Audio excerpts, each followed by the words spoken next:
देखो ये क्वेश्चन करना है। n दिया गया है, number of ways in which n can be resolve into two factors, दो फैक्टर में रिजॉल्व करना।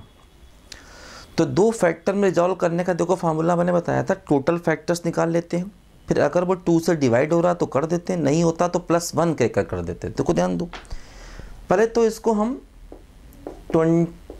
ऐसे करके हैं, इसको 245 इंटू 100 लिखें, है ना।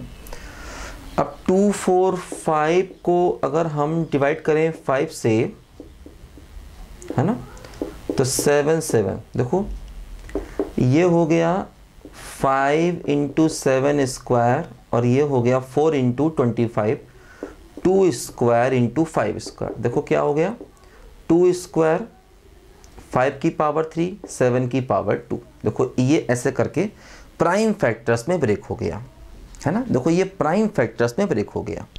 पहला काम होता है प्राइम फैक्टर ब्रेक करना। अब देखो इसे पहला पार्ट है, तो n can be resolve into two factors, दो फैक्टर में रिजॉल्व करना है। तो मैंने क्या बताया था, देखो इसके टोटल फैक्टर्स पहले निकालते हैं।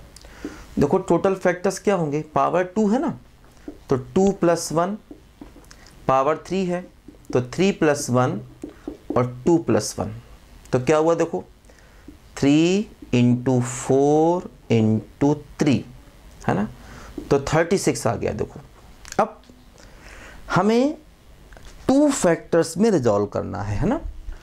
तो टू फैक्टर्स, अगर हमें टू फैक्टर्स में रिजॉल्व करना है तो टोटल फैक्टर देखो 36 है। अब ये 2 से डिवाइड हो रहे हैं, तो 2 से डिवाइड हो रहे हैं तो हमारे क्वेश्चन का आंसर 18 आ गया।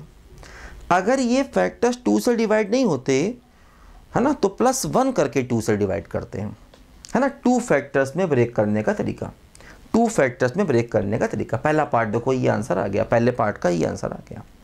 सेकेंड देखो, number of ways in which 5n can be resolve into two factors. अब 5n को देखना है, तो 5 इंटू n, देखो 5 इंटू n क्या है, n देखो ये है 2 की पावर 2, है ना, 5 की पावर 3 और 7 की पावर 2। तो देखो ये क्या आ गया, ये आ गया 2 की पावर 2, 5 की पावर 4 और 7 की पावर 2। देखो ये हमारा 5n आ गया, 5n। अब हमें इसको दो फैक्टर्स में ब्रेक करना है। तो देखो पहले हम निकालें इसके टोटल फैक्टर्स, है ना। पहले हम इसके टोटल फैक्टर्स निकालें, क्या होंगे देखो, पावर 2 है तो 2 + 1, ये क्या हो गया बोलो 4 + 1, और ये क्या हो गया देखो 2 + 1, है ना। ये इसके टोटल फैक्टर्स हो गए, ठीक है ना। 2 + 1, क्योंकि देखो 3 है ना, 2 के करस्पॉन्डिंग 3 है, मतलब 2 को नहीं लोगे या एक बार लोगे या 2 बार लोगे, वही 3 आ गया। 5 की पावर 4 है ना, तो इसके करस्पॉन्डिंग 4 + 1, मतलब 5 को नहीं लोगे, एक बार लोगे, 2 बार लोगे, 3 बार लोगे, 4 बार लोगे, देखो 5 आ गया। तो अलग अलग करके भी कर सकते हैं, ऐसे भी कर सकते हैं। देखो ऐसे भी, इसको लिखें 1 + 1 + 1, और इसको लिखें 1 + 1 + 1 + 1 + 1, मतलब 5 को नहीं लोगे, एक बार लोगे, 2 बार लोगे, 3 बार लोगे या 4 बार लोगे।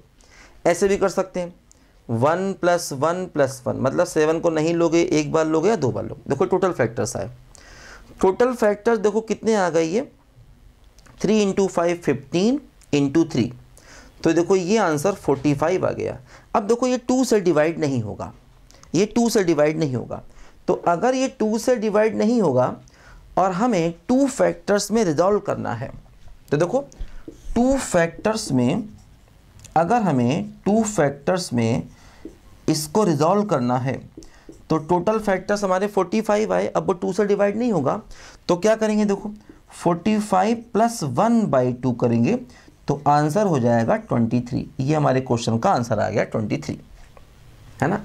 क्योंकि जो टोटल फैक्टर्स आए वो डायरेक्ट 2 से डिवाइड नहीं हो रहे हैं, तो +1 करके 2 से डिवाइड किया जाता है। देखो ध्यान दो, थर्ड वाला part, number of ways in which n can be resolve into two को प्राइम फैक्टर्स। तो को प्राइम फैक्टर का फार्मूला क्या था, 2 n - 1। n क्या है, n है नंबर ऑफ प्राइम नंबर्स। देखो प्राइम नंबर कितने, 2 5 7, तो प्राइम नंबर यहाँ पर 3 है, 3 प्राइम नंबर है, तो n की वैल्यू 3 हो गई, तो आंसर क्या हो गया 2 की पावर 3 माइनस 1 मतलब 2 की पावर 2। तो इस पार्ट का आंसर देखो यहाँ पर 4 आ गया, है ना।